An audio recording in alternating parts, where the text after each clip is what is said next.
Si tu veux immigrer au Canada, je te conseille de te tourner immédiatement vers la province du Manitoba. Le Manitoba, c'est la province qui, en 2023, émet le plus grand nombre d'invitations pour immigrer au Canada. Donc, avec ce nouveau programme qui durera jusqu'en 2026 et peut-être encore plus, vous pourrez déclarer votre intérêt à la province du Manitoba pour également faire partie du lot de ceux qui seront choisis pour demander leur résidence permanente. Vous pouvez faire partie de ce lot. Chaque semaine, chaque mois, il y a des tirages sur les candidats pour immigrer au Canada. Et donc, ce serait une opportunité pour vous de faire partie également de ces personnes qui obtiennent des lettres d'invitation. Franchement, si vous voulez immigrer au Canada, je vous conseille vraiment de faire cette procédure que je vais vous montrer dans cette vidéo. Alors, si tu es nouveau, n'oublie pas de t'abonner parce que c'est important et surtout de laisser un pouce bleu parce qu'ici, on parle des vidéos sur l'immigration, tout ce qui va te permettre d'immigrer pour travailler ou pour étudier ou pour toute autre chose. Donc, nous allons rentrer droit dans le vif du sujet. Je ne vais pas vous perdre du temps et je vais vous présenter brièvement de quoi il s'agit concrètement. Voilà, donc, nous allons tout simplement aller dans notre navigateur et on va saisir immigrer au Manitoba. Voilà. Immigrer au Manitoba. Donc, pour ceux qui voudraient savoir, on pourrait passer par là pour visiter un peu la province du Manitoba. Voilà, pour ceux qui aimeraient savoir, de toutes les façons, vous pourrez le regarder vous-même. Donc voilà à peu près à quoi ressemble la province du Manitoba. Pour moi, c'est une très belle province. Franchement, c'est une province magnifique avec un faible taux de chômage. Je tiens à rappeler que le Manitoba fait partie des provinces avec le plus faible taux de chômage. Et la qualité de vie, ou plutôt la qualité de vie donc, est moindre par rapport aux autres provinces. Donc c'est abordable par rapport aux autres provinces qui ont un système de vie à peu près plus cher. Donc voilà donc notre Manitoba très magnifique. Donc on va donc revenir ici sur ce qui nous intéresse. Donc non, on va cliquer sur immigrer au Manitoba. Donc le premier lien qui s'affiche. Et vous allez tomber sur cette page. Donc, normalement, cette page, en fait, c'est pas la page principale. Donc, moi, je vais tomber sur la page principale. Donc, pour avoir la page principale, vous cliquez tout simplement ici sur ce logo ou ici sur le petit taureau. Donc, normalement, ça, c'est l'emblème du Manitoba. Je crois que c'est un taureau. Et donc, là, vous avez donc la page d'accueil qui vous présente les différentes options d'immigration dans cette province. Et ici, vous avez donc se connecter au PCM, qui veut dire Programme des candidats du Manitoba, la déclaration d'intérêt, le tirage du système de déclaration d'intérêt, déterminer son éligibilité, conseil consultatif de l'immigration. Donc là, ici, le premier lien, c'est pour créer son compte et faire sa demande d'immigration pour un programme spécifique que vous allez choisir, bien évidemment. Présenter la déclaration d'intérêt. Donc ici, ça vous explique comment faire une déclaration d'intérêt et c'est ce qui va nous concerner dans cette vidéo. Parce que le PCM et la déclaration d'intérêt, c'est la même chose. Le tirage au sort, on va le regarder. On va regarder le tirage au sort pour vous montrer un aperçu des tirages qui ont été faits. Donc ici, par exemple, le dernier tirage a eu lieu le 16 novembre. Donc vous voyez, il n'y a pas très longtemps, le 16 novembre. Et vous avez plusieurs catégories en fait dans les tirages. Vous avez la catégorie toutes les professions. Donc il y a eu 100 invitations pour présenter une demande. Et sur les 100 invitations, le score minimum était de 809. Voilà. Ici, vous avez les sélections spécifiques. 92, donc 92 personnes qui ont reçu l'invitation. Vous avez éducation internationale, donc 61 personnes ont reçu une invitation dans la catégorie éducation. Travailleurs qualifiés à l'étranger, donc 48 personnes ont reçu une invitation. Parce que le score minimum était 721. Et donc, ça fera un total de 300 301 plutôt, lettres d'invitation qui ont été délivrées par le gouvernement du Manitoba. Voilà, donc ça c'est plutôt pas mal. En un mois, 300 personnes, c'est vraiment pas mal. Et 69 personnes ont été délivrées aux candidats ayant déclaré un numéro de profil Entrée Express. Voilà, donc c'est pour ça que c'est important toujours pour quelqu'un qui veut immigrer au Canada d'avoir systématiquement un compte Entrée Express. Donc voilà à peu près les tirages de novembre. Enfin, l'un des tirages de novembre. Donc ici, on va cliquer tout simplement sur présentation, présenter une déclaration d'intérêt. Donc on va peut-être pas créer le compte aujourd'hui et faire la déclaration d'intérêt. Donc on le fera sur une vidéo dans une deuxième partie. Donc cette vidéo ici, c'est pour vous présenter vraiment de quoi il s'agit. Et ici, vous dites bien que la déclaration d'intérêt, c'est la première étape pour immigrer à titre de candidat au Manitoba. Si vous êtes admissible à l'un des volets présentés dans votre demande, vous pourrez présenter une déclaration d'intérêt. Qu'est-ce que vous devez inclure dans votre déclaration d'intérêt? Donc, les candidats admissibles doivent répondre à une série de questions. Donc, voilà, tout ça, tout à fait normal. Ils n'ont pas besoin de transmettre de documents. Donc, ça, c'est ce qui est bien dans la déclaration d'intérêt. Vous avez pas, que ce soit pour le Manitoba ou pour toutes les autres provinces, vous n'avez pas besoin de faire une déclaration d'intérêt. Même pour Entrée Express, ça fonctionne pareil. On ne vous demande pas de documents jusqu'à ce que vous ayez votre lettre d'invitation ou pour Entrée Express jusqu'à ce que vous soyez sélectionné dans le bassin. Donc, on ne vous demandera aucun document jusqu'au jour où vous allez devoir faire votre demande, où vous allez devoir justifier des informations que vous avez renseignées dans la déclaration d'intérêt. Donc, c'est important pour vous donc d'être le plus honnête en remplissant votre déclaration d'intérêt parce que ça ne sert à rien de contourner, avoir beaucoup de points et bien évidemment avoir une lettre d'invitation pour déposer une demande de résidence permanente qui sera refusée. Donc ici, ils vous disent que votre profil sera placé dans un bassin, bien évidemment, et un score vous sera attribué. Donc vous aurez votre score à la fin du remplissage, en fait, de votre déclaration d'intérêt en ligne. Et ce document-là, ça c'est important, vous devrez l'imprimer. La page qui résumera en fait toutes les questions auxquelles vous avez répondu. Dans la page qui va résumer toutes vos réponses dans la déclaration d'intérêt avec votre point, c'est un document que vous devrez imprimer et le garder soigneusement. Et donc, si vous faites partie des candidats ayant le plus de points, vous serez invité à présenter une demande au programme des candidats du Manitoba. Il n'y a aucune limite quant au nombre de candidats qui peuvent présenter une déclaration d'intérêt, ni de date limite. Donc ici, c'est illimité. Les renseignements que vous nous fournissez servent à déterminer si vous remplissez les conditions requises. Avant de commencer, familiarisez-vous avec le critère d'admissibilité. Vous aurez peut-être à passer un examen de compétences linguistiques. Ça, je le dis, c'est très important, les examens linguistiques. Si vous voulez vraiment avoir beaucoup de points. Pour ceux qui se disent qu'ils ne vont pas le faire, tant pis, mais je recommande à ceux qui le peuvent de faire un test linguistique. Franchement, c'est important. Ensuite, vous trouvez ici d'autres réponses. Donc voilà, ça c'est... Vous allez le décortiquer personnellement. Ici, comment le bassin fonctionne. Comment le bassin fonctionne. Donc ici, franchement, c'est vraiment très très bien expliqué. Donc si votre déclaration d'intérêt est acceptée, votre candidature sera placée dans un bassin de déclaration d'intérêt admissible. Votre profil sera validé pendant 1 an. À partir de la date à laquelle vous l'avez entré, des points pour le classement de votre déclaration d'intérêt vous seront accordés en fonction des renseignements que vous aurez fournis. Donc, c'est pour ça que je demande d'être le plus juste, hein, parce que c'est en fonction de ce que vous renseignez que vous avez des points. Donc, ça veut dire que vous pouvez facilement avoir une lettre d'invitation, mais sauf qu'au moment de la demande, ça ne pourra pas passer parce que vous avez, par exemple, déclaré que vous avez telle compétence linguistique. Au moment de la demande, on voit que vous avez plutôt un faible niveau en français. Non, ça ne pourra pas passer. Donc, le programme des candidats du Manitoba sélectionnera régulièrement les candidats ayant obtenu le plus de points et les invitera à présenter une demande détaillée.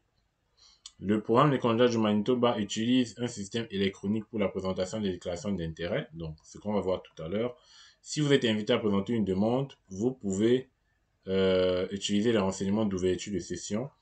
Vous devez vous assurer que les renseignements fournis dans votre déclaration d'intérêt sont toujours véridiques et exact. Ce que je disais tout à l'heure et j'insiste là-dessus. Les informations doivent être correctes, véridiques et exactes. Si votre situation change, vous devez mettre votre profil à jour. Important aussi cela parce qu'il y a beaucoup de personnes qui créent des déclarations d'intérêt mais qui ne mettent pas à jour les profils. Donc, vous allez vous poser la question pourquoi j'ai fait ma déclaration d'intérêt mais j'ai jamais eu de réponse positive. Donc, parce que votre situation a changé certainement, mais vous n'avez pas mis à jour votre profil. Donc, à chaque fois que votre situation change, que ce soit familiale, personnelle, financièrement, au niveau de votre profession et tout, hein, vous devez mettre à jour le profil. C'est important.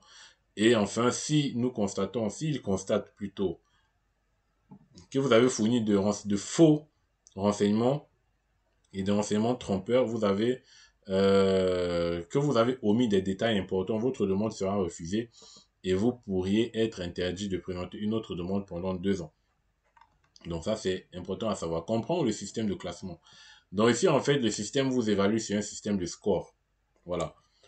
Notamment en ce qui concerne les critères comme les compétences linguistiques, les études, l'expérience professionnelle et la capacité d'adaptation et d'autres facteurs. Voilà donc les critères sur lesquels il se base pour pour vous attribuer les points. Donc le premier critère qui est bien évidemment la maîtrise de la langue. On va pas lire tout ce qu'il raconte là, hein, franchement.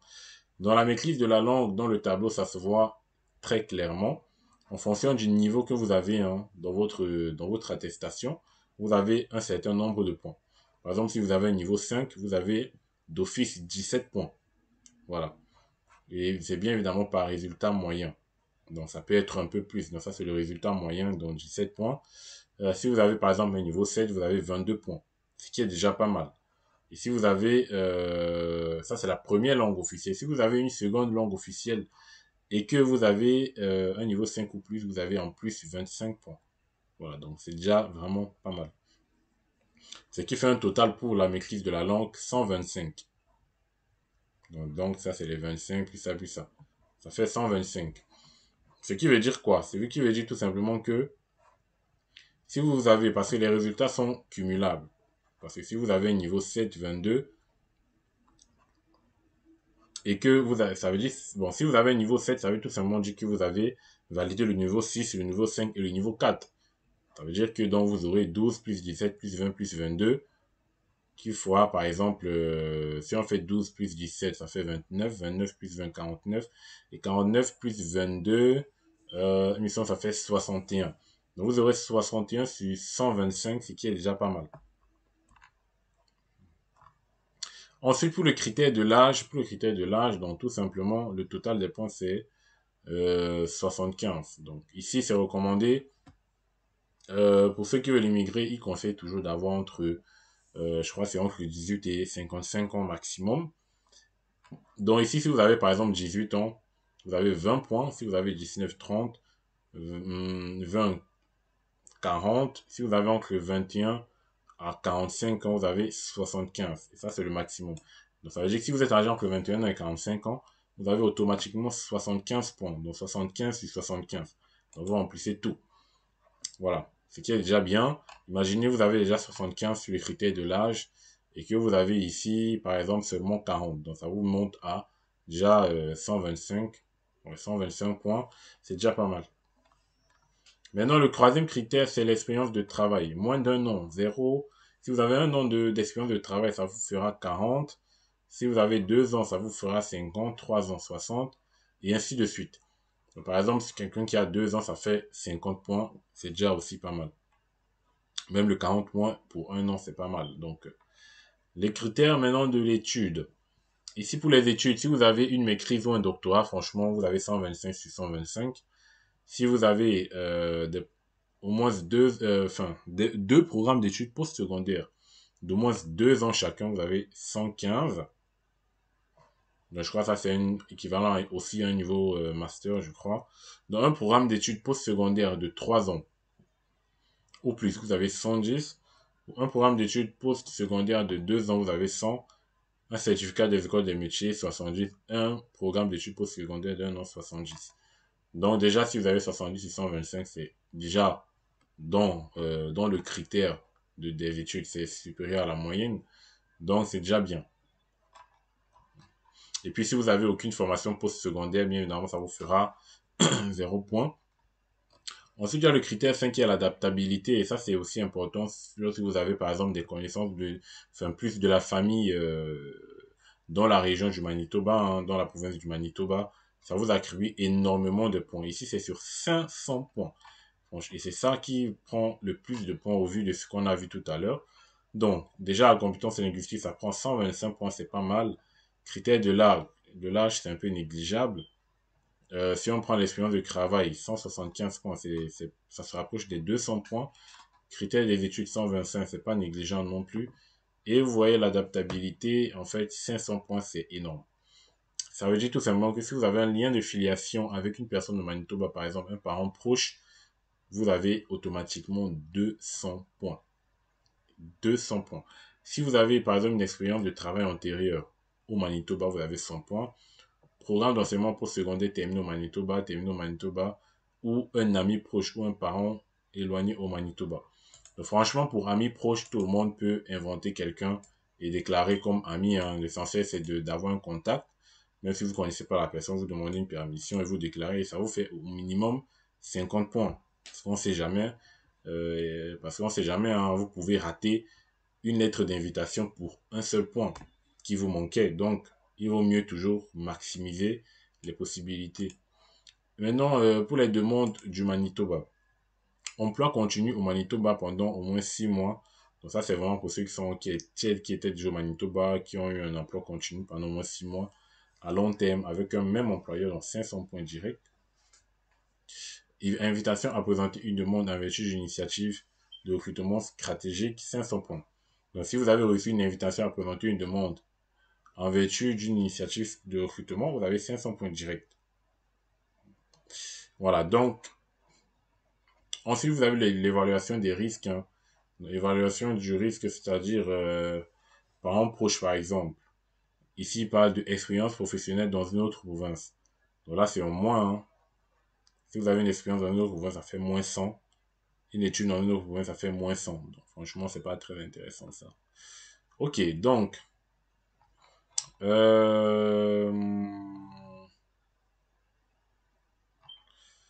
autre remarque, demande d'immigration antérieure. Vous devez répondre oui si votre destination indiquée dans une demande antérieure d'immigration fédérale ou provinciale était une province autre que le Manitoba.